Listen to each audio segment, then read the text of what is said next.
이름으로 인사합니다. 할렐루야, 샬롬, 샬롬, 샬롬, 샬롬, 샬롬. 하나님 사랑합니다. 여러분 주 안에서 사랑합니다.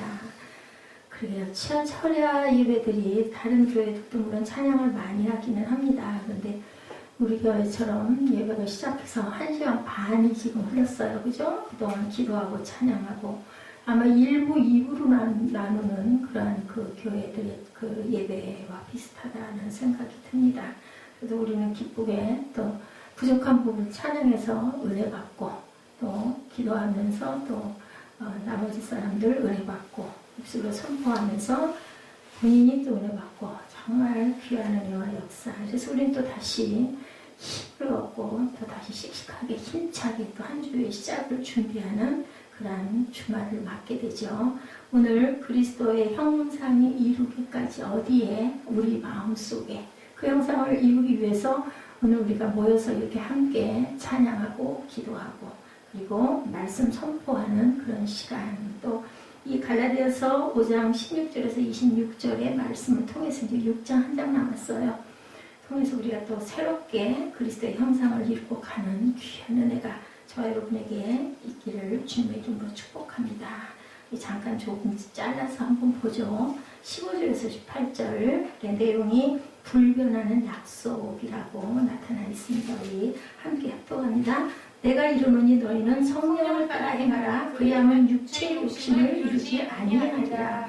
뭐든지 성령 따라 행하라는 거죠. 육체의 소욕은 성령을 거스르고 성령은 육체를 거스르나니 반대예요. 그죠? 이 둘이 서로 대적함으로 너희가 원하는 것을 하지 못하게 합니다. 이렇게 부딪히면 원하는 것이 하나도 이루어지지 않을 거니까 성령과 육체의 소욕들을 비우라 하나로만 따라가라는 거죠. 18절에 너희가 만일 성령의 인도하시는 바가 되면 율법 아래 있지 아니하리라. 율법 아래 있으면 다 뭐라 그랬어요? 죽은 자라고 그랬었죠. 왜냐하면 하나도 안 넘어가고 지키지 하나도 빠지지 않고 다 지키는 사람은 없기 때문에 다 지키려고 하다가는 결국은 패하고 만다라고 말씀합니다. 지금까지 바울은 구약의 율법을 여러 군데 인용해요. 그러면 율법과 약속의 관계는 과연 뭔가? 우리 16절에서 18절에 약속과 언약이 여러 차례 나오는 것이 창세기 12장 1절에서 3절의 하나님의 약속과 같은 내용입니다. 우리 창세기 12장 1절에서 3절 보죠. 야훼께서 아브라함에게 이르시되 너는 너의 고향과 친척 아버지의 집을 떠나 내가 네게 보여줄 땅으로 가라. 이때 출발한 나이가 75세, 그죠? 내가 너로 큰 민족을 이루고 내게 복을 주어 내 이름을 창대하게 하리니 너는 복이 될지라. 그래서 떠나가지고 몇 살에 받아요? 이삭을 100세에 받았어요. 그러니까 25년 동안 그곳에 기거하고 있었던 것을 우리가 봅니다. 일단 이제 우리가 계산할 때 이 부분을 잘 기억하고 계산을 하면 날짜가 딱 맞아 떨어지는데 너를 축복하는 자에게는 내가 복을 내리고 너를 저주하는 자에게는 내가 저주하리니 땅의 모든 족속이 너로 말미암아 복을 얻을 것이라.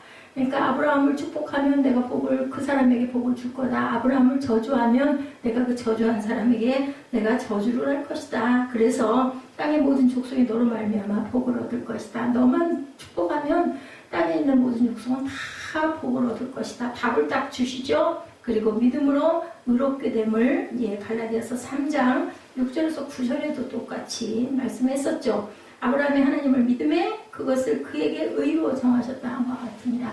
아브라함의 표준이에요. 아브라함 왜 우리 그 초등학교 때서 기억나? 기준점 있죠? 거기서부터 이렇게 왼쪽, 거기서부터 오른쪽 기준 누구야? 하면 딱 그 기준이 손 들고 나가요. 이제 네가 이제 기준이다 하고 얘기를 하면 그 사람은 그 자리에 딱 서 있어야 돼. 그래서 거기서 동서남북으로 진영을 이렇게 만들어가지고 중심이 되는 거죠. 아브라함이 중심이 됐어요. 아브라함의 믿음이 더해서도 아니고 아브라함이 대단한 착한 아니면 정말 율법을 너무너무 잘 지킨 이런 사람이었어도 아니다. 그 아버지도 우상을 숭배했었다. 우리 지난 시간에 그렇게 하나님께서는 그냥 아브라함이라는 하나의 모델을 하나 세우신 거예요. 기준으로. 그런즉 7절에 보니 갈라디아서 3장 7절입니다. 믿음으로 말미암은 자들은 아브라함의 자손인 줄 알지어다. 믿는 자들은 다 아브라함의 자손이다. 왜냐하면 아브라함이 믿음의 조상이기 때문에. 8절에 또 하나님이 이방을 믿음으로 말미암아 의로 정하실 것을 성경이 미리 알고 먼저 그렇게 했어요. 9절에 그러므로 믿음으로 갈라디아 3장 9절 그러므로 믿음으로 말미암은 자는 믿음이 있는 아브라함 앞에 복을 받으리라. 의로 정하실 것을 성경에서 미리 얘기해서 알았어요. 예, 이방 사람까지도 내가 믿기만 하면은 의롭게 뭐 해준다는 구원해 준다는 거죠. 10절에 무릇 율법 행위에 속한 자들은 저주 아래 있다. 율법 행위에 속한 자는 왜냐면 저주받을 수밖에 없죠. 다 못 지키니까. 기록된 바 누구든지 율법책에 기록된 대로 모든 일을 항상 행하지 아니하는 자는 저주 아래 있는 자라 하였습니다. 항상 행하는 자가 아무도 없으니까 저주 아래 있다는 거죠. 창세기 12장의 약속은 주전 2000년경에 시작이 됐어요. 율법은 주전 1491년 지금 2017년이잖아요. 그래서 딱 제가 계산을 해보니까 맞아요. 그죠? 3500년 전에 그 얘기가 된다. 창세기 12장 1절에 여호와께서 아브라함에게 이르시되 아까도 우리 함께 한번 합격했던 것 같은데 너의 고향과 친척 아버지의 집을 떠나 내가 네게 보여줄 땅으로 가라고 언제 말씀하신 때가 아브라함이 75세 내가 너로 큰 적을 이루고 내게 복을 주어 내 이름을 창대하니 너는 복이 될지라. 너를 축복하는 자에게는 내가 복을 내리고 너를 저주하게 하는 자에게는 내가 저주하리니 땅의 모든 족속이 너로 말미암아 복을 얻을 것이다. 예, 율법주의자들의 주장은 약속은 율법에 의해 폐기, 변경, 취소되었다라고 율법자들은 얘기해요. 창세기 15장 15절에 보니까 사람의 언약도 확정되면 취소하지 못한다. 하물며 그죠? 하물며 사람의 언약도 확정되면 취소하지 못할 텐데 약속의 두 당사자 추후에 누가 그 약속을 절대로 바꾸지 못한다. 언약의 당사자는 하나님과 아브라함. 그런데 실제로는 100% 누가 하셨어요? 하나님이 하셨다라는 거죠.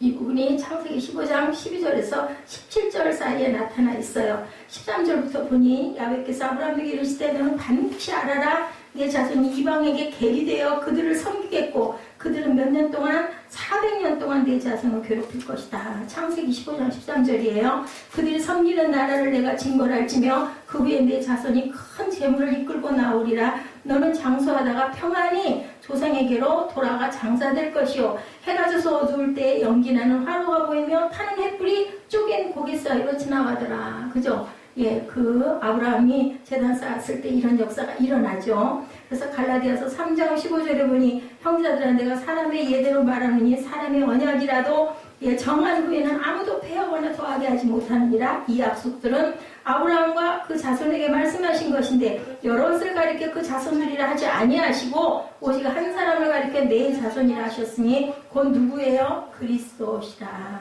예, meaning one person who is Christ 이렇게 증거되고 있습니다.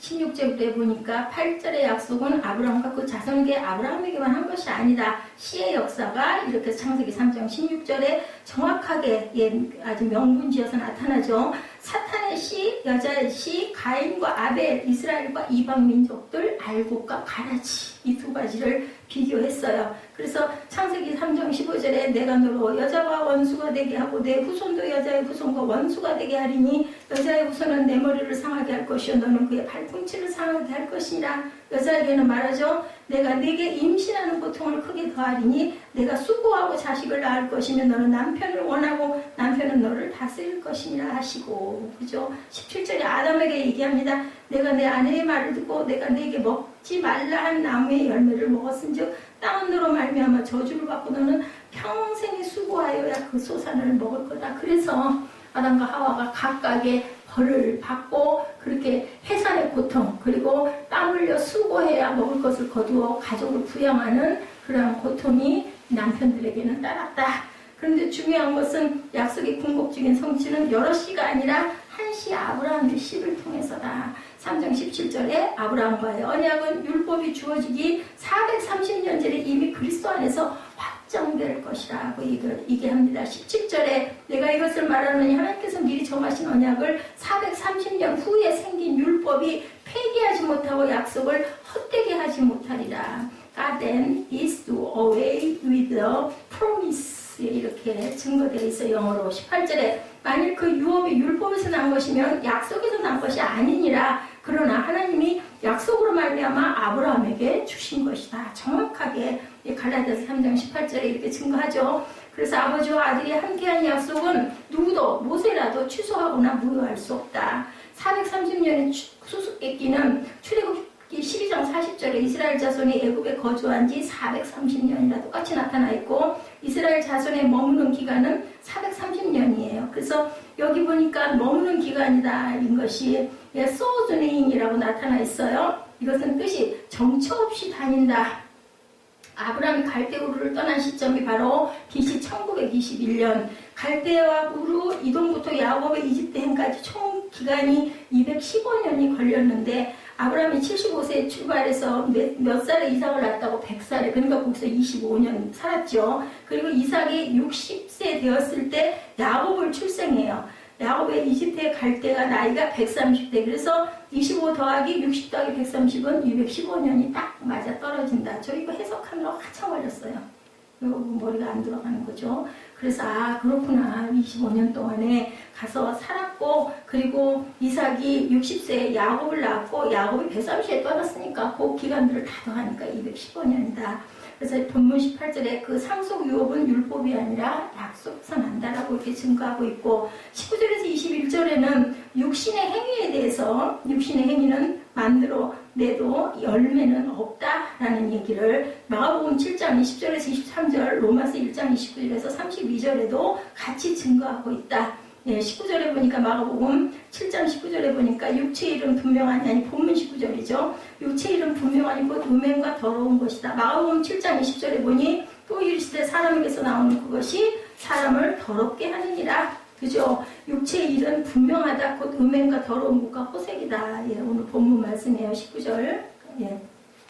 갈라디아서 5장 19절 마가복음 7장 20절에는 사람에게서 나오는 그것이 사람을 더럽게 한다. 21절에 속에서 곧 사람의 마음에서 나오는 것은 악한 생각, 음란과 도둑질과 살인과 간음과 탐욕과 악독과 속임과 음탕과 질투와 비방과 교만과 우매함이니 이 모든 악한 것이 다 속에서 나와서 사람을 더럽게 하느니라. 바울도 그렇게 얘기하죠. 밖에 있는 것이 들어가는 게 더러운 게 아니라 내 안에 있는 것이 나오는 게 더럽다고 얘기를 합니다. 배설물들에 대한 얘기를 비유해서 여기 마가복음 말씀도 같은 말씀을 하죠. 로마서 1장 29절에 곧 모든 불의, 추악, 탐욕, 악의가 가득한 자여 시기, 살인, 분쟁, 사기, 악독이 가득한 자여 수군수군하는 자여 30절에 비방하는 자여 하나님께서 미워하시는 자여 능욕하는 자여 교만한 자여 자랑하는 자여 악을 도마하는 자여 부모를 거역하는 자여 우매한 자여 배약하는 자여 무정한 자여 무자비한 자라면 나쁜 거는 그냥 총망라해가지고 나타나 있습니다. 로마서 1장 29절에서 31절까지죠. 그래서 오늘 보면 갈라디아서 5장 20절에 우상 숭배와 주술과 원수 맺는 것과 분쟁과 시기와 분냄과 당지는 것과 분열함과 이단과 투기와 술 취함과 방탕함과 또 그와 같은 것들이라 전에 너에게 경계한 것 같이 경계하느니 이런 일을 하는 자는 하나님의 나라를 유업으로 받지 못할 것이요. 그러니 우리는 이거를 정말 안 해야 되겠어요. 그죠? 근데 우리에게 어때요? 투기도 많고 세상에 취함도 많고 방탕함도 많고 그죠? 그리고 분쟁도 많고 분도 무지무지하게 내죠. 당도 짓죠. 편 짜고 그냥 누구 미울 때는 막 같이 씹잖아요. 이거 뭐 다 여기 속해 있어. 이거 어떻게 해요? 전혀 자격이 없어요.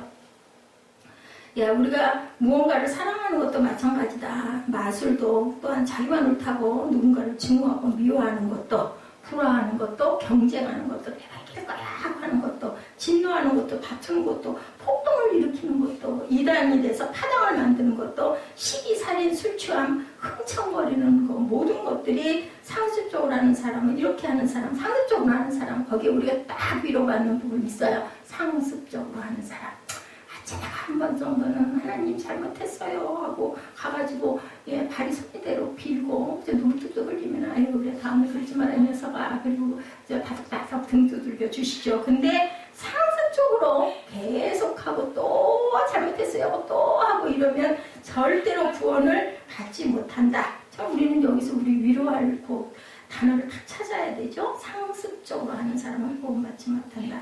행위 자체가 아니라 뭐다? 습관과 상습범이 되면 안 된다. 고린도전서에 나와 있어요. 6장 9절에서 11절에 예수님이 용서하지 못할 죄는 없다라고 얘기하시면서 불의한 자가 하나님의 나라를 유혹으로 받지 못할 줄을 알지 못하느냐. 고린도전서 6장 9절이에요. 미혹을 받지 말라. 음행하는 자나 우상숭배하는 자나 간음하는 자나 탐색하는 자나 남색하는 자나 도둑이나 탐욕을 부리는 자나 술 취하는 자나 모욕하는 자나 속여 빼앗는 자나 하나님의 나라를 유혹으로 받지 못한 누가 그래, 누가 담배 피지 말고 누가 술 먹지 말라고 그랬어, 이런 얘기들 많이 하는데 거기 바로 요 구절이죠. 우리가 이걸 외우지 못해서 고린도전서 6장 9절 딱 갖다 대주는 거죠. 이거 분명히 나타나 있잖아요. 술 취하는 자나 모욕하는 자나 속여 빼앗는 자들은 하나님의 나라를 유업으로 받지 못한다. 자, 11절에 너희 중에 이와 같은 자들이 있더니 주 예수 그리스도의 이름과 우리 하나님의 성령 안에서 여기가 정말 우리가 살아나는 부분이죠. 씻음과 거룩함과 의롭다 하심을 받았느니라. 어디서? 성령 안에서. 누구의 이름으로? 그리스도의 이름으로.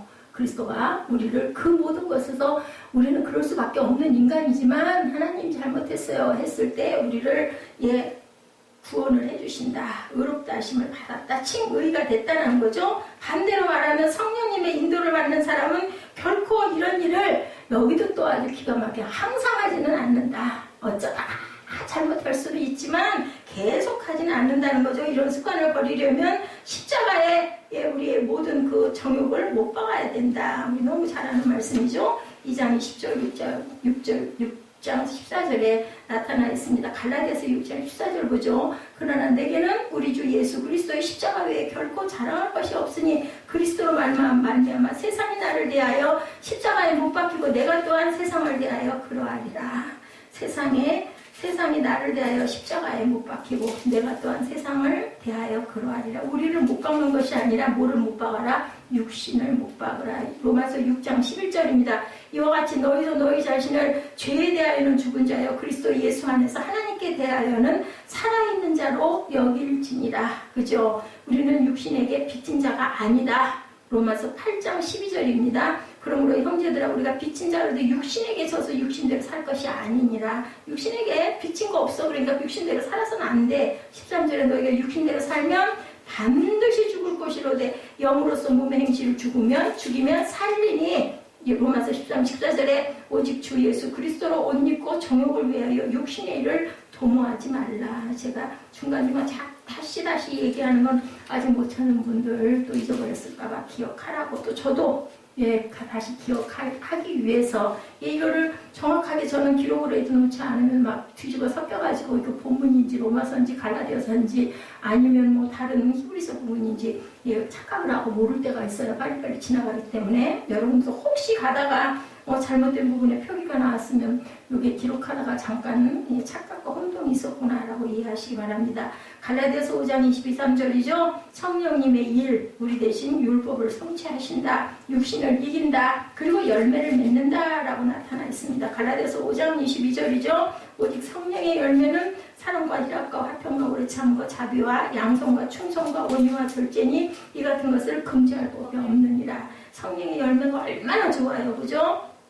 정말 아까 얘기한 육신의 그런 그 열매들하고는 딱 정반대다라고 생각하면 되죠. 사랑과 희락과 화평과 오래 참음과 자비와 양성과 충성과 온유와 절제니 이 같은 것을 금지할 법이 없다. 육신을 이기고 나쁜 일을 안 하는 것 이상을 우리는 해야 한다. 적극적으로 선한 것들이 나와야 된다는 거죠. 간음, 살인 등 안 하는 것 이상의 선한 것이 있어야 된다. 육신의 행위, 성령의 열매를 맺어라. 기계는 행위, 일을 통해서 생산품을 만들지만 열매는 못 만들죠.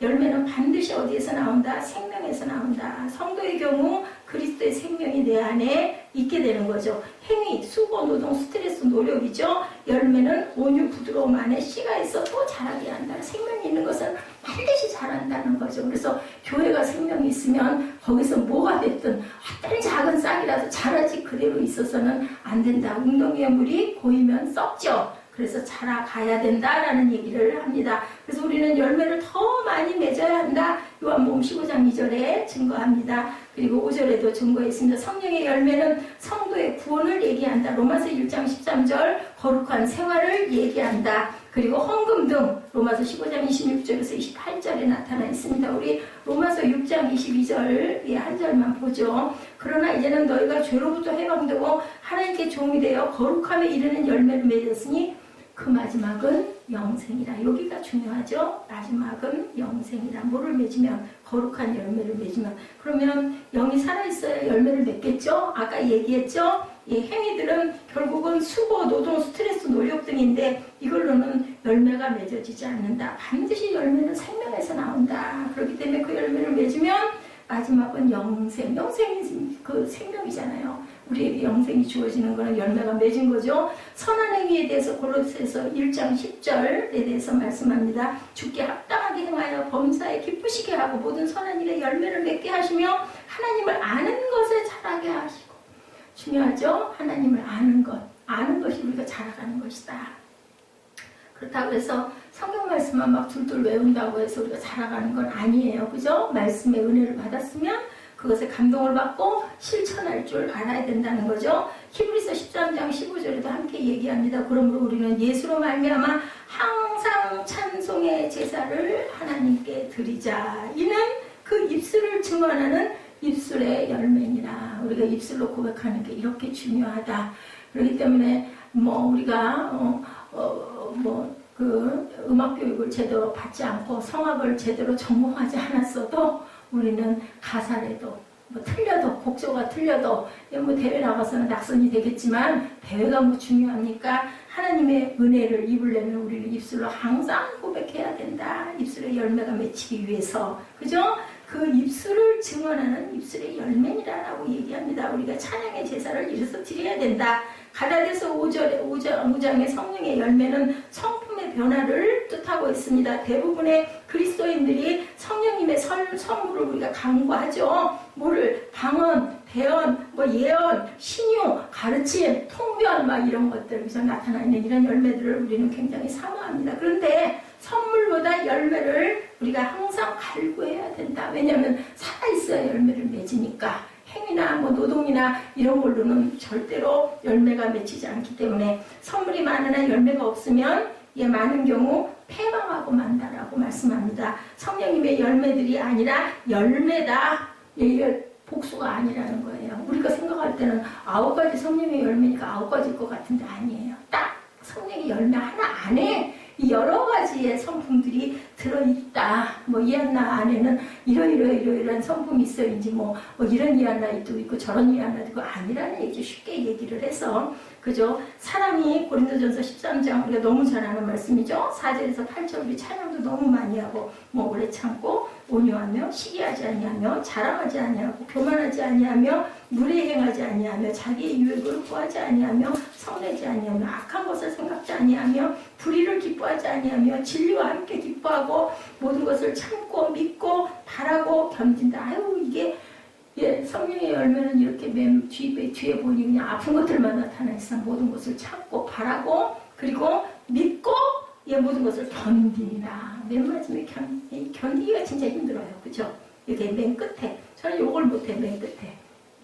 알아요. 믿고 알아요. 그리고 참아요. 아주 말 안 하고 참죠. 근데 맨 끝에 견디는 게 안 되다 보니까 팍 폭발되고 결국은 누가 상처받아요? 스스로가 막 상처받아가지고 막 찢어지고 피 터지고 그리고 어디 구덩이로 빠지고 죽고 싶고 절망하고 그러죠.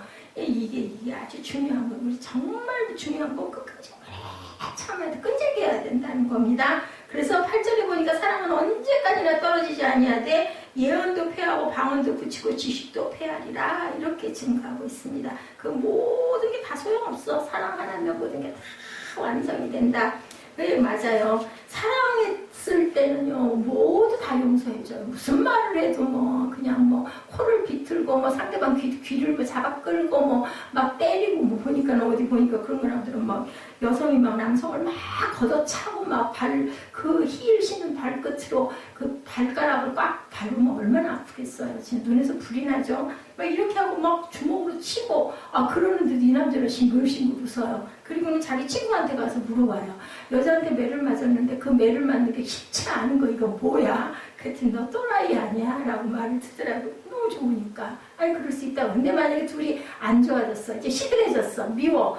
보기 싫어. 그만 보고 싶어. 근데 만약에 여자가 가가지고 발끝으로 남의 발가락 팍 밟아봐. 그냥 주먹이 날라오겠죠? 그죠? 따귀를 때려봐. 두 따귀를 때리겠죠? 절대로 그것도 안 봐준다는 거죠. 절대 안 봐. 용서가 없어. 얄짤없다고 그러죠?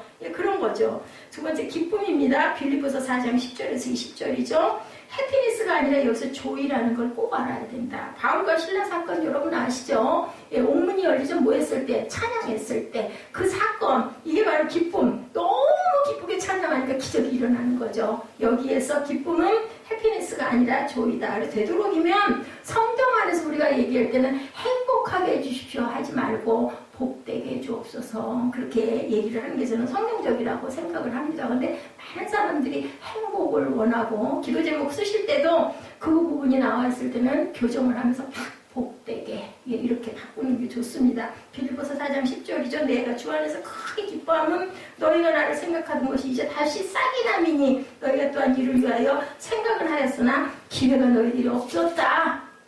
이거 변론해 주는 거예요. 그죠? 바울이 내가 궁핍함으로 말하는 것이 아니니라 어떤 형편이든지 나는 자족하기를 내가 배웠어. 나도 사실은 아니었는데 이렇게 배웠는데 비천에 처할 줄도 풍부에 처할 줄도 모든 일 배부른가 배고픈가 풍부가 궁핍에도 처할 줄 아는 나는 이제 일체의 비결을 배웠느라. 그러니 우리도 어떻게 해야 될까요? 배워야 되겠죠. 배워야 돼요. 아는 것이 힘이에요. 성경 말씀 많이 알아봐야 누가 뭐라 그러면 탁뭐 성경 보지도 않고 찾아보지도 않고 입에서 줄줄줄줄 나오면 상대방이 벌써 거기에 그냥 우와 하고 압도가 되는 거죠. 뭐 신령하게 보이는 거죠. 이런 걸 또 그대로 하나님의 영으로 그냥 그렇게 해서 아주 겸손하게 쓰면 얼마나 좋을까. 아니죠.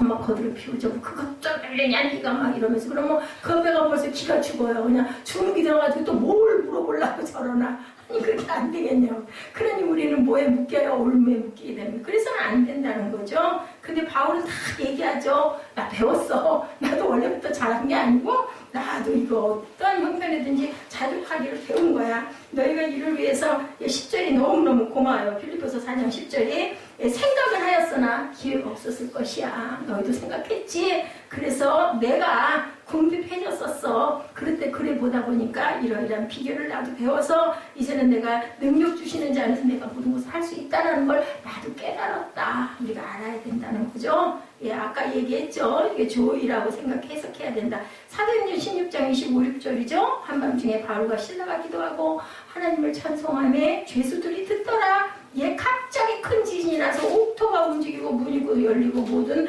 사람의 매인 것이 다 벗어진지라. 와, 얼마나 기쁘냐는 거죠. 그냥 뭐 행복감 이게 아니에요. 막 진짜 이건 놀라운 신비한 미라클이에요. 미라클. 이 기적이 일어난 기쁨이다. 눈이 그죠? 우리 동공이 커져가지고 줄어들지 않는 그러한 기쁨. 자, 나를 비롯한 우리 그리스도인들이 잘 알지 못하는 것이 바로 이 상태를 너무너무 잘 모른다. 그 다음에 화평에 대해서 얘기하죠. 빌립보서 4장 7절입니다. 기쁨과 화평은 거룩한 긍정이다. 나로 이런 사람이 되고 싶다. 4장 6절에 얘기합니다. 아무것도 염려하지 말고 모든 일에 기도와 간구로 너희 구할 것을 감사함으로 그냥 구하지 말고 감사함으로 하나님께 구하라 아뢰라. 그러면 모든 지각에 뛰어난 하나님의 평강이 그리스도 예수 안에서 너희 마음과 생각을 지키시리라. 꼭 뭐가 들어가요? 주님이 들어가. 예수님이 예수 안에서 너희 마음과 생각을 지킨다. 그리고 또 그 다음에는 아까 얘기했죠. 오래 참아야 된다. 네 번째, 그죠? 사람과의 관계. 그 상황에서 우리는 항상 인내해야 된다. 그것이 바로 하나님의 기본 성품이다 라고 출애굽기 34장 6절에 베드로후서 3장 9절에 증거합니다. 우리 베드로후서 3장 9절 보죠. 주의 약속은 어떤 이들이 더디다고 생각하는 것 같이 더딘 것이 아니다. 오직 주께서 너희를 대하여 오래 참으사 아무도 멸망하지 아니하고 다 회개하게 이르기를 원하시니라. 주님께서는 우리 모두를 구원하기 위해서 오래 참으신다라는 거죠. 멸망하지 않게 하기 위해서. 그리고 부드러움에 대해서 얘기하죠. 젠틀맨이라고 얘기합니다. 신사다. 다윗이 고백합니다. 사무엘하 22장 36절에 다윗이 고백하고 시편 18장 35절에도 다윗이 고백합니다. 시편 18편 35절 제가 찾아봤습니다. 주께서 주의 구원하는 방패를 내게 주시며 주의 오른손이 나를 붙들고 주의 온유함이 나를 크게 하셨나이다. 부드러움은 곧 뭐라고요? 온유함이다. 젠틀맨이라는 얘기죠. 신사다. 젠틀맨도 되겠지만 우먼도 되겠죠. 그 다음에 선함. 하나님의 기본 풍성이다. 마태복음 5장 16절에서 에베소서 2장 10절에서 히브리서 10장 24절에서 증거합니다. 마태복음 5장 16절 너무 잘 아는 말씀. 이같이 너희 빛이 사람 앞에 비치게 하여 그들로 너희 착한 행실을 보고 하늘에 계신 너희 아버지께 영광을 돌리게 하라. 이것이 선한 행동이에요. 하나님께 영광 돌리는 거. 히브리서 10장 24절에는 서로 돌아보아 사랑과 선행을 격려해라. 에베소서 2장 10절에는 우리는 그가 만드신 바라 그리스도 예수 안에서 선한 일을 위하여 지으심을 받은 자니 이 일은 하나님이 전에 예비하사 우리로 그 가운데 행하게 하심이라. 선한 일을 행하게 하려고 하나님께서 우리를 지어주셨다라는 거죠. 그것을 증거하고 영광 돌리게 하기 위해서. 그리스도 예수 안에서 선한 일을 위해서 하나님이 우리를 만드셨다. 그 다음에 7번째는 믿음이죠. 사람의 모든 영역에서 믿음이다. 고린도후서 5장 7절입니다. 이는 우리가 믿음으로 행하고 보는 것으로 행하지 아니함이라. 보이는 것이 다가 아니죠. 바라는 것들이 실상은 보지 못하는 것의 증거다. 이렇게 얘기하고 계십니다. 온유, 벽돌과 물, 권위와 힘을 바르게 쓰는 것, 연약함이 절대 아니다. 결코 온유하다는 건 연약함이 아니다. 마태복음 11장 29절, 민수기 12장 3절입니다. 민수기 12장 3절에 이 사람 모세는 온유함이 지면의 모든 사람보다 더하더라. 모세가 그렇게 연약한 사람 아니었죠? 마태복음 11장 29절에 나는 마음이 온유하고 겸손하니 나의 멍에를 메고 내게 배우라. 그리하면 너희가 마음이 쉼을 얻으리라. 예수님이 연약한 분 아니셨잖아요. 그렇기 때문에 절대로 온유라는 것은 연약한 것이 아니다. 권위와 힘을 바르게 쓰는 것이다. 벽돌이나 물과 같다라고 이렇게 비유하고 있습니다. 절제 9번째 절제입니다. 셀프 컨트롤이 아니라 스피리트 컨트롤이라는 걸 알아야 된다. 우리가 중심을 잘 잡는 절제가 아니다. 성령으로 충만해야 된다. 에베소서 5장 18절이죠. 술 취하지 말라. 이는 방탕한 것이니 오직 성령의 충만함을 받으라. 그것이 있어야 술 취하고 방탕한 것을 끊을 수가 있다라는 얘기도 되죠. 우리가 오늘 본문 25, 6절에 열매가 자라려면 뭐가 맞아야 된다고요? 환경 조건이 잘 맞아야 된다고 본문에 증거합니다. 만일 우리가 성령으로 살면 성령으로 행할지니 since we live by the Spirit, let us keep in step with the Spirit. 이렇게 증거합니다. 26절에 헛된 영광을 구하여 서로 노엽게 하거나 서로 투기하지 말라. 우리가 성령 안에서 걸어가야 할 것들 뭘까? 예배, 기도, 찬양, 말씀, 교제, 그리고 잡초들을, 쓴뿌리들을 제거할 줄 알아야 된다. 그리고 구원과 성화는 다르다. 성화되지 못한 성도들이 매우 많죠. 저희들도 성화되었다라고 감히 주님 앞에 고개를 들 수가 없습니다. 그렇기 때문에 성화를 이루어 가는 거죠. 하루 이루어 갑니다. 세 번째, 성령 안에 있으면 자동으로 열매가 열린다. 우리가 항상 성령 안에 있으면 그 성령의 말씀과 성령의 감동을 우리가 먹고 마시기 때문에 그 애로 인하여 우리는 계속 열매를 맺게 된다. 그죠? 가지가 붙어있지 아니하면 말라버리죠. 당연하죠. 그래서 나중에는 불에 던져줘. 결국은 태워버린다고 합니다. 열매는 남을 위한 것이다. 다른 사람이 유익이 되어야 된다. 디모데전서 4장 15절입니다. 이 모든 일에 전심전력하여 너의 성숙함을 모든 사람에게 나타나게 하라. 이렇게 얘기를 하고 있습니다. 그러니까 남을 위한 것이 열매다. 우리 열매 아름답게 맞춰서 감이 다 열렸어. 가을 되면 막 홍시가처럼 와 맛있겠다, 먹고 싶다, 꿀꺽, 그렇죠? 이렇게 보여지는 거라는 거죠. 이렇게 아름답고 충만한 모습이 26절에 보니까 헛된 영광을 구하여 서로 노엽게 하거나 서로 투기하지 말라라고 마지막 절에 얘기하죠. 그 결과 주님이 영광을 얻으신다라고 이렇게 말씀하고 있습니다. 이 모든 일의 핵심은 뭐다? 성령 충만이다. 반대는 헛된 영광이다.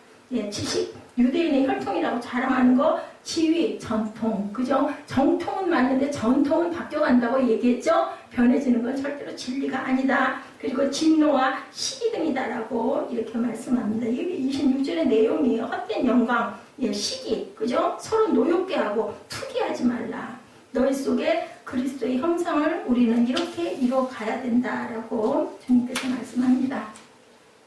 누가복음 11장 14절 이하에 보면 잠깐 말씀 증거하고 결단합니다. 사람들이 귀신 들려서 눈이 멀고 말을 못하는 사람을 누가 예수께 데려오죠. 예수님께서 그를 불쌍히 여겨서 고쳐주셨어요. 사람들은 예수께서 행하신 기적을 보고 깜짝 놀라면 누구라 그래요? 이 사람은 다윗의 아들이 분명하다라고 감탄하죠. 예수님에게 사람들이 관심이 모아지는 것을 시기한 누가 바리새인들이 이 사람이 귀신을 쫓아낸 것은 하나님의 능력이 아니라 귀신들의 왕인 바알세불의 힘을 빌려서 쫓아낸 것이다. 마가복음 3장 24절에서 27절에 이렇게 증거하고 있죠. 보니 만일 나라가 스스로 분쟁하면 그 나라가 설 수 없다. 만일 집이 스스로 분쟁하면 그 집이 설 수 없다. 예수님이 말씀하세요. 그들을 불러다가 귀신을 쫓아낸 힘은 하나님을 성령을 통해서 행한 일이다 라고 말씀하시면서 데려다가 말씀을 하시는 거예요. 나라가 분쟁하면 나라가 설 수 없고, 집이 스스로 분쟁하면 집이 설 수 없고, 그리고는 나무 열매를 보아 그 나무가 좋은 나무인지 나쁜 나무인지를 알 수가 있다. 좋은 나무에서는 당연히 좋은 열매, 나쁜 나무에서는 당연히 썩은 알탱이가 먹지도 못하는 그런 열매가 나타나겠죠? 마태복음 7장 17절에 이와 같이 좋은 나무마다 아름다운 열매를 맺고 못된 나무가 나쁜 열매를 맺나니, 좋은 나무가 나쁜 열매를 맺을 수 없고 못된 나무가 아름다운 열매를 맺을 수 없죠. 뭐 당연하신 말씀이죠. 뭐 이상한 말 아니에요. 하나도 신기한 말 아니에요. 그런데 아름다운 열매를 맺지 아니하는 나무마다 문제는 찍혀 불에 던져진대. 죽는다는 거잖아요. 그럼 뭐 우리도 아름다운 열매 못 맺으면 당연히 찍혀서 불에 던져진다. 이러므로 그들의 열매로 그들을 알리라. 나더러 주여 주여 하는 자마다 천국에 들어갈 것이 아니요 하늘에 계신 내 아버지 뜻대로 행하는 자라야 들어간다. 하늘에 계신 하나님의 아버지의 뜻대로 우리가 행해야 된다. 내가 종지밖에 못 돼서 나는 살 필요가 없어. 절대로 아니다. 간장 찍으려면 대접 양푼에다가 도자기에다 갖다 놓고 간장 찍어 먹는 사람 아무도 없다는 거죠. 나도 꼭 필요해. 너는 사랑받기 위해서 태어났다라고, 그죠? 우리가 항상 손 내밀면서 막 당신은 사랑받기 위해서 태어난 인생이라고 막 그렇게 칭찬해 주잖아요. 막 축복해 주잖아요. 당신으로 인하여 우리가 열매를 아름답게 맺을 것이다. 찬양 신나게 잘해요. 근데 찬양 지나가고 나면 아무 생각 없어요. 근데 찬양하면서 우리가 정말 곡조가 있는 기도, 우리의 고백이라는 걸 항상 우리는 못하잖아요. 그렇기 때문에 찬양할 때만이라도 그러면서 하나님께 우리가 나아가는 거죠. 형제들아, 내가 신령한 자들을 대함과 같이 너에게 말할 수 없어서 육신에 속한 자고 그리스도 안에서 어린 아이들을 대함과 같이 하노라. 여기서 보면 신령한 자가 나오고 육신에 속한 자가 나온다. 오늘 말씀 똑같은 말씀이죠. 육신에 속하면 안 되고 어디에 속해야 된다? 성령에 속해야 된다. 성령과 육신의 일은 반대다라고 얘기하죠. 신령한 자는 하나님의 영이신 성령의 인도를 받아 자신의 욕구가 아닌 하나님의 욕구를 중심으로 살아가고, 육신에 속한 자는 그리스도 안에 있기는 하지만 어린아이와 같이 예수님을 구주로 믿긴 하지만 예수님이 원하는 것보다는 내가 원하는 것 중심으로 사는 사람이 바로 육신에 속한 자다. 이 육신에 속한 자가 예수를 모르고 하나님을 안 믿는 사람은 아니라는 거예요. 그런데 내 욕구, 내 그 축복, 그것만을 바라고 사는 자들이 바로 육신에 속한 자다. 고린도전서 3장 3절이죠. 바울은 너희 가운데 시기와 분쟁이 있으니 어찌 육신에 속한 사람이 아니리요. 시기와 분쟁은 그렇기 때문에 절대로 하면 안 된다. 왜냐하면 내가 육신에 속한 자가 돼서 성령의 열매를 맺지 못하고 결국은 불에 던지어지고 죽는다. 영생을 못 받고 사망하기 때문에, 아니 우리 너무 잘 알잖아. 이 손해라는 일 내가 왜 해? 그죠? 그것만 안 하면 우리는 생명을, 선물을, 영혼을 얻는데 이 마음을 우리가 생각할 줄 알아야 된다. 우리 안에는 두 마음이 항상 갈등을 일으키고 충동을 합니다. 오늘도 저도 이 두 마음이 너를 띄었거든요. 와, 정말 싫은 거예요. 내가 왜 괜히 뭐 혼자도 얼마든지 하루에 못하면 이틀에 하고 이틀에 못하면 사흘에 하면 될까, 막 이런 마음이 막 일어나더라고요. 막 기도하면서 막 그 부분에서는 내 목소리가 엄청 컸던 거죠. 기도하다가 뭐 전도사님 함께 영원히 평생 가게 해주옵소서 이렇게 기도했더니 아멘 안 하대요. 중간에 뭐 자기 축복할 때는 아멘 그러더니 김원정 전도 통역하는 김원정 전도사하고 하니까 조용해지더라고요. 예수님 이름 거룩하고 존귀하신 예수님 이름 받들어 기도했나이다 했더니 대답 안 하대요. 아멘 안 하대요. 그랬더니 끝나고 나니까 무슨 기도를 그렇게 해. 아니 맞잖아. 좀 썰렁했죠. 라면 젓가락질 한번 먹고 싶지도 않았어. 라면 성령의 마음과 사탄의 마음이다. 성령님의 마음은 하나님께서 원하시는 것을 그래서 생각했어요. 원수를 사랑한다. 인간으로는 말은 해. 그죠? 입술로 할 수는 있어. 근데 어때요? 저도 알아. 내 마음에 쓴뿌리가 있다는 걸 다 구부러져 있죠. 그리고 다 하고 싶은 말, 원수의 목전에서 상을 베푸시는 하나님이 계심을 아옵니다. 아주 그거는 아주 사순절해. 또 사순절이잖아요. 4년째 사순절.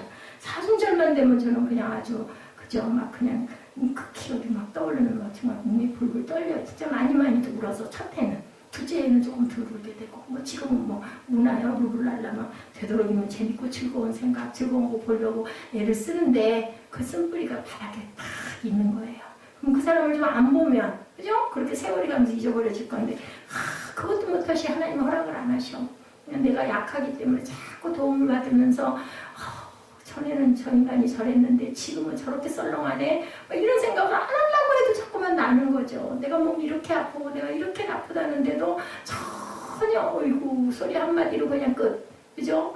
그렇게 그냥 몸을 걸음을 묶었는데 오늘 내가 차에서 내렸다 올라타는 걸 10번도 더 했어. 10번도 간 곳이 너무 많았기 때문에 올라가서 하고 또 내려와서 또 타고 또 가가지고 또 얘기하고 또 쫓아와서 또 타고 또 그래도 거꾸로 생각하니까 얼마나 고마워요. 그 자리까지 다 내가 주차 안 해도 되게 대해주는 거. 근데 그 생각 안 나.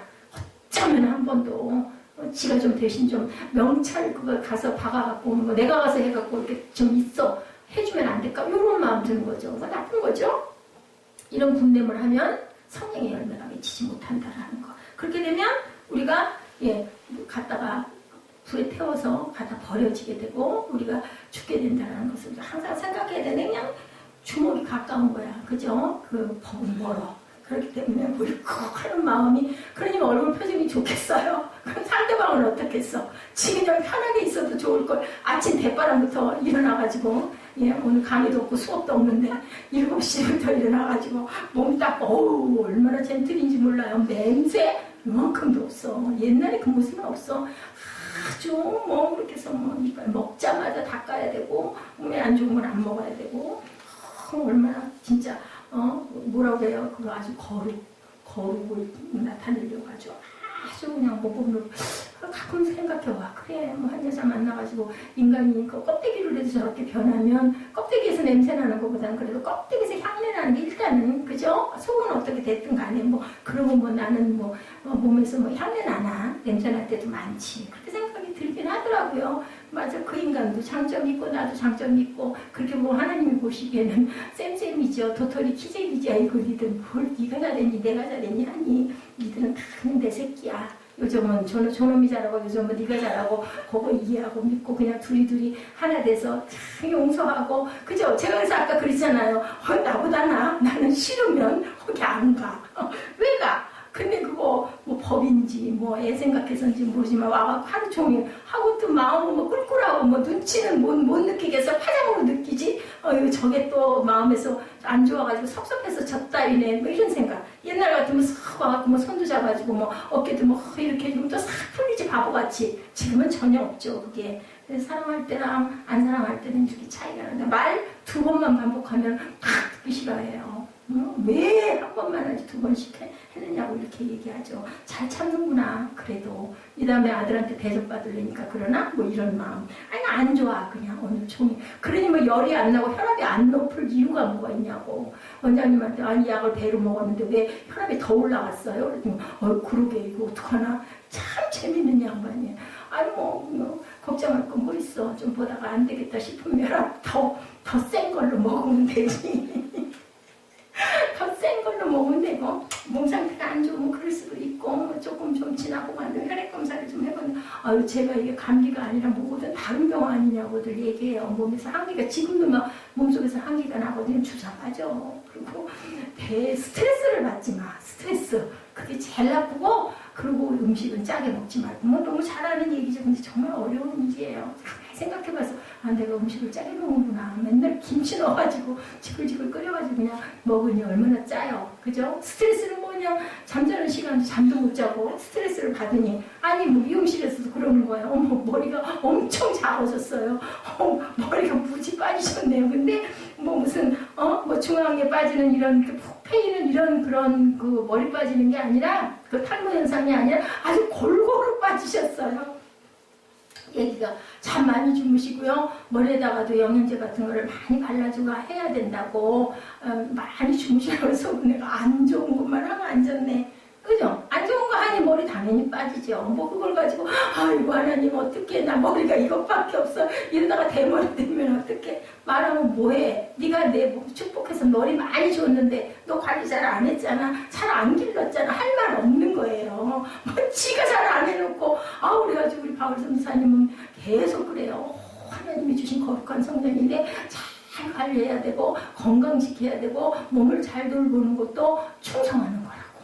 맞죠. 근데 무슨 몸에다 그렇게 충성을 하냐고. 사람이나 좀 잘 섬기고 속 아프게 하지 말고 그죠? 그 상처받지 않게 하는 게 우선 아닐까. 나는 이렇게 생각을 하는 거죠. 제가 새벽마다 이렇게 바람을 쐬서 자꾸 감기가 안 끊어져요. 약국에서 그랬더니 새벽기도 나가세요. 그러더라고요. 그래서 제가 목회를 하거든요. 그랬더니 아이고 그러시군요. 그래서 잠을 푹 주무셔야 되고, 잠도 못 자죠. 잠을 왜 못 주무세요?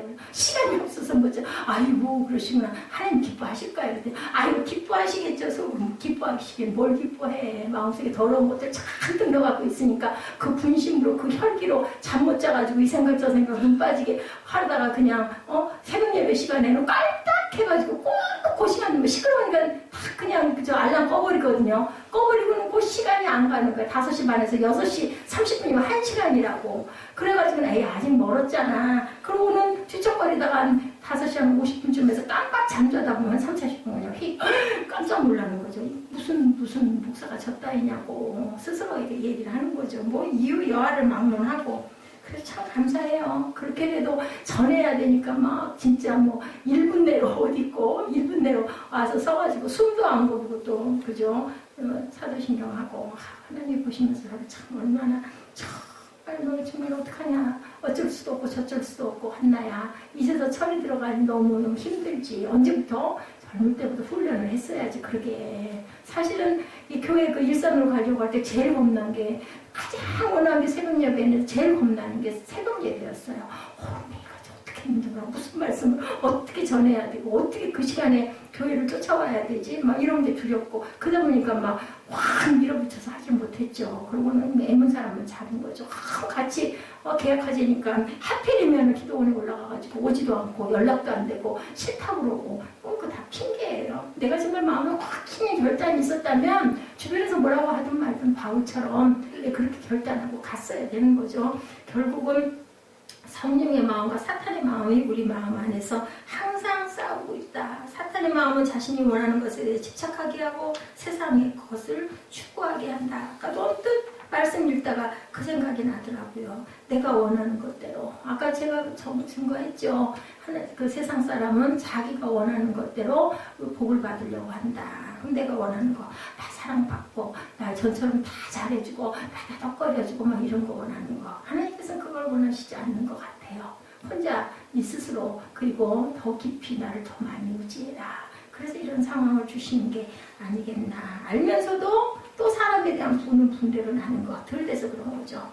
오늘 본문에서 바울이 성령의 소욕과 육체의 소욕으로 이렇게 표현하고 있어요. 나는 성령의 소욕을 알면서도 자꾸 육체의 소욕을 그것도였으면인 거죠. 알겠는데 하나님 이것도 제 앞에다가 이렇게 잘해주시면 안 될까요? 하고 얘기를 해요. 너 언제까지나 그렇게 애처럼 사람에 매여서 그렇게 살다가 너 나한테 올 수나 있겠니? 얼마나 안타까울 거예요. 사무엘이 이뻐서 오늘 없는 돈 탈탈 털어서 어쩔 수 없어. 뭐 하나 선생님이 얻어주셨다는 거 너무 조금해서 도저히 뭐 12살 애가 8살짜리 조끼 입은 것 같아서 조끼 사고 그리고 또 그 비싼 피자 사주고 둘이 먹으라고 미운 마음도 들고 함께 뭐 뒤에다 같이 앉아서 먹고 싶지도 않고 몸도 보냈지만 피자 별로 좋아하지도 않았지만 그때도 싸들고 왔더라고요. 이유인즉서는 같이 먹자고 아니라고 사람이 너무 많아서 요즘 애들이 거기 그 피자 스쿨에 너무 많이 넘친대요. 그래가지고 갖고 왔다고 뒤에서 먹으라고 일부러 누워있었죠. 그러면 안 되는데 약간 뭐죠? 신술이 난 거죠. 한마디로 데모를 한 거죠. 그러다 갈 때는 안 되겠어서 일어나가지고 뭐 배웅하고 사무엘 보고 전화하지 말아라 얘기하고 차비 줬더니 안 받고 올려놨길래 아이고 잘됐다 돈 없는데 플러스 10,000원 해가지고 같이 그냥 금요일에 안에다 넣었어요. 물어봐야지 나중에 아니 왜 거기다 놓고 가셨어요. 봉투 한 장 넣어서 올려놓는 뭐 어디가 덧나냐고 봉투값 따로 안 받는데 그렇게 변했더라고요. 자기가 다 대단한 거죠. 뭐 네가 무슨 종이냐 이런 거 같아 보니까. 그러니까 나는 또 속이 상하는 거죠. 이렇게 육체의 소욕을 따라서 살 때 열리는 열매가 있다고 하네요. 본문 19절에서 21절 아까 우리 함께 봤지만 육체의 일은 분명하니 음행과 더러운 것과 호삭과 우상숭배와 주술과 원수 맺는 것과 분쟁과 시기와 분냄과 당지는 것과 분열함과 이단과 투기와 술취함과 방탕함과 그와 같은 것들이라 전에 너희가 경계한 것이 경계한다. 여기에 우리 그 마음 안에 있는 더러운 올무, 그죠? 꼬부라진 것들이 다 들어있잖아요. 보니 글쎄 이걸 그렇게 전하면서 내가 어떻게 가책을 안 받게 되겠냐고. 하나님께 딱 그 자리에다 갖다 세워놓은 거예요. 제가 만약에 앉아있으면 그냥 듣다가 졸기도 하고 딴 생각도 하기도 할 건데 이건 전해야 되는 사람이기 때문에 틀리면 안 되니까 막 열심히 들여다보면서 자꾸 오타가 없게 그냥 오차가 없게 하려고 막 애를 쓰니 네바오바트를 자꾸 올리는 거죠. 제가 얼마나 완악하고 얼마나 가능성이 없으면 어떤 사람은 이한나가 목사 되는 건 절대 있을 수 없어요. 근데 하나님께서는 그래도 포기하지 않고 늦은 나이임에도 불구하고 세워놓으신 거죠. 이렇게 해서 깨달으라고. 실천도 잘 못하긴 하지만. 그래서 성령의 소욕에 따라 살 때 맺히는 열매, 거꾸로 얘기하죠. 육체의 열매는 하나님의 대적자인 사탄이 좋아한다. 그래서 결국은 사망이죠. 멸망이죠. 그런데 성령의 소욕은 22사절에 성령의 열매는 그죠. 아까 우리 한번 그죠. 우리 그 강의 부분 훑으면서 얘기했던 것처럼 사랑과 희락과 화평과 옳참 자비참 양선 충성 온유 절제다. 이 같은 법을 금지할 바가 없다. 그리스도 예수의 사람들은 육체와 함께 정욕을 어디도 탐심을 어디에 십자가에 못 박았느니라. 성령의 9가지 열매를 이렇게 얘기하고 있어요. 그래서 우리가 이것들을 이루어야 된다고 우리가 조목조목 아까 그죠? 다른 구절의 말씀들 함께 나눴습니다. 하나님의 나라는 세상의 소유의 유무와 신분의 높고 낮음에 절대 있지 않다. 오히려 반대적인 것 같아요. 그죠? 아이와 같아요. 오늘 마태복음 말씀, 오늘 말씀이기도 했지만 하나님의 자녀들께 사는데요. 육체의 소유에 따라 육체의 열매를 맺으며 살면서도 나는 신령한 자에 속한 사람이라고 외친다고 해서 신령한 사람이 되지 않는다. 우리는 이렇게 아까 제가 고백한 것 같은 육체적인 그 소욕에 매여가지고 거기에서 분냄과 시기와 당지는 것과 그저 별별 더러운 것들을 마음으로 품고 입술로 내뱉고 혈기가 나서 혈압이 올라가고 막 이렇게 하면서도 나는 신령한 것을 외치고 있다라고 우리가 착각할 때가 너무나 많다. 나를 들여다볼 줄 알아야 된다는 거죠. 예언을 하고 귀신을 쫓아내고 방언을 하고 신령한 세계를 보았다고 해서 교회에서 직분을 받았다고 해서 신령한 자에 속한 것이 절대 아니다. 속으면 안 되는데 감사해야 돼요. 거꾸로 보면 그 그릇도 못 되면서 만약에 제가 뭐 귀신 쫓아내는 영을 받았다든지 그리고 아니면은 아픈 자를 고치는 신유의 은사를 받았다면 제가 하늘 꼭대기까지 교만이 올라가지 않았을까. 그죠? 그릇도 안 되면서 만약에 그런 걸 받았다면은 어떤 그 교회 얘기가 잠깐 있어서 제 얘기 같아서 여러분에게 증거하고 결단하려고 합니다. 어떤 교회에 신유와 축사의 은사를 받은 권사님이 계셨는데 이분은 일자무식이에요. 예, 초등학교도 나오지 않은 뭐 옛날 노인들 그러시죠. 그 권사님은 질병과 귀신 들린 사람이 있어서 기도 요청을 받으면요. 그렇기 때문에 자신을 아는 거죠. 이런 분이기 때문에 연세도 많으시고 절대로 혼자 안 가신대요. 담임 목사님 허락을 꼭 받고 기도하러 갈 때 목사님과 꼭 동행하고 안 되면 부목사님도 안 되면 전임 전도사님 그도 안 되면 교육전도사 제일 밑 바닥이 교육전도사거든요. 일단 뭐 신학기 1학년부터 교육전도사 될 수 있어요. 그 교회를 나가고 있으면 교육전도사였던 자기라도 항상 동행을 했다니 이분이 나중에 목사님이 되셨죠. 그분의 그 자기의 그 간증이에요. 권사님은 기도를 할 때 꼭 교육자가 말씀을 선포한 이후에 때 20살밖에 안 된 나의 얘기를 그 권사님이 제가 무슨 능력이 있어서 말할 수가 있었겠는가. 그런데도 함께 꼭 가게 해서 말씀 증거하고 나면 이 권사님이 기도를 시작하고 거기서 신유의 은사가 막 나타나고 귀신을 쫓아내는 은사가 나타났다는 거죠. 담임 목사님은 그런 게 없으셨대요. 그냥 신실하게 바르게 십자가의 도만 증거하시니까 다 그 하나님이 주시는 달란트들이 다르다라는 거죠. 은사들이. 목사님은 시대를 분별하는 분별의 은사 말씀을 정직하게 전하는데 탁월한 은사를 가지고 있었다니까 설교를 잘하셨다는 거예요. 이 권사님은 초등학교도 제대로 안 나오신 분인데 담임 목사님과 권사님은 정말 성향이 너무너무 달라. 하나는 막 신유의 은사가 막 나타나. 그럼 막 나 같으면 막 좀 화날 것 같아. 응? 우리 권사님은 나타나면 나는 아무것도 안 나타나. 아무리 기도를 해도. 그런데도 이 두 분은 너무 조화를 잘 이뤘다는 거죠. 그래서 분열은 안 되는 거죠. 저희 교회 생각이 딱 나더라고요. 은사를 받았다고 하면서 오히려 그것으로 인해서 반복하고 분쟁과 시기와 분냄과 당지는 것 분열을 일으키는 절대로 성령의 소욕에 따라 움직이지를 않았다. 이 교회는 성령의 소욕은 담을 어물고 상처를 치유하며 하나가 되게 하는 거죠. 성령의 열매. 아까 우리 9가지 열매를 우리가 실천을 하면 이 두 분은 그걸 실천을 했기 때문에 또 어떻게 했어요? 권사님이 목사님을 전적으로 신뢰하고 의지한 거죠. 그러기도 쉽지 않아요. 나는 이런데 목사가 성경에 있는 말씀 누가 못해 읽으면 되지 이럴 수 있는데 이 권사님은 못 배우셨기 때문에 더 그랬을 수도 있을 것 같아. 그래서 성령의 열매는 모두가 하나가 되게 하는 역할을 하는 성품이다. 성령이 주시는 은사는 다르다는 거죠. 말씀 전하는 것도 은사예요. 그죠? 그런 눈에 보이는 것들이 아니어도 은사를 통해서 자신을 드러내는 것에는 결국은 분쟁과 아픔이 있습니다. 그것을 뭘로? 성령의 은사로 겸손과 섬김으로 덮고 조화를 지키고 하나가 될 때 이것이 아름다운 열매가 맺히는데 어떤 열매가 맺혀야 교회가 세워지는 열매가 맺힌다.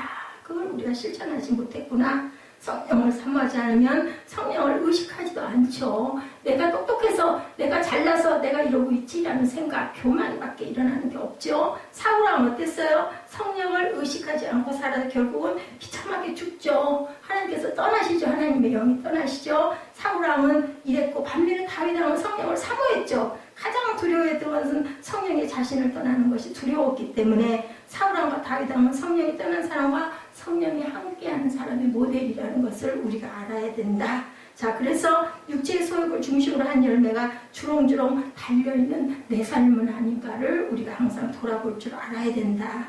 그리고 성령의 열매를 맺는 삶을 살기 위해서는 성령의 열매를 맺게 하시는 능력이신 하나님을 사모해야 된다. 성령 운동을 하는 분들은 말해가면 생활 속에서 성령님, 우리 그래서 찬양하지 않아요. 성령님 임하시옵소서, 이 자리에 오시옵소서. 우리 계속 그렇게 입술로 고백하고 찬양하죠. 성령님 환영합니다, 인정합니다. 그 조영기 목사님 아주 그냥 두루 쓰셨던 말씀이죠. 예, 성령님 나를 인도하소서. 우리가 이렇게 성령님은 인격이 있으시기 때문에 그렇게 우리가 대접하지 않으면 성령께서는 우리 안에 분명히 그래요. 우리가 막 성령을 사모하고 기도할 때 어땠어요? 막 성령의 역사가 막 일어나죠. 막 말씀도 막 주시고, 막 네가 어쩔 것이라는 거 감동도 주시고. 근데 그냥 우리가 마른 기도라고 하죠. 마른 기도. 그냥 입술로 하는 기도하면 좋은 말씀이고 옳은 얘기지만 거기에서 우리 감동은 일어나지 않는다. 그래서 항상 성령의 소욕을 따라가는, 사모하는 저와 여러분이 되셔야 한다라고 오늘 갈라디아서 5장 16절에서 26절까지의 말씀을 통해서 우리가 증거를 받았습니다. 이 권사님처럼 그죠? 내가 어떤 특별한 어떤 그 은사가 있고 특징이 있다 할지라도 사람께는 전부 다 착한 부분, 잘하는 부분이 있으니 그 부분을 먼저 보고 칭찬할 줄 알고 인정하고 섬기고 또 내가 그렇게 섬겨드리면 그 상대방도 또 나를 섬겨주지 않겠어요? 그렇게 해서 서로 윈윈을 이루어 가시는 저와 여러분 되시기를 주님의 이름으로 축복합니다.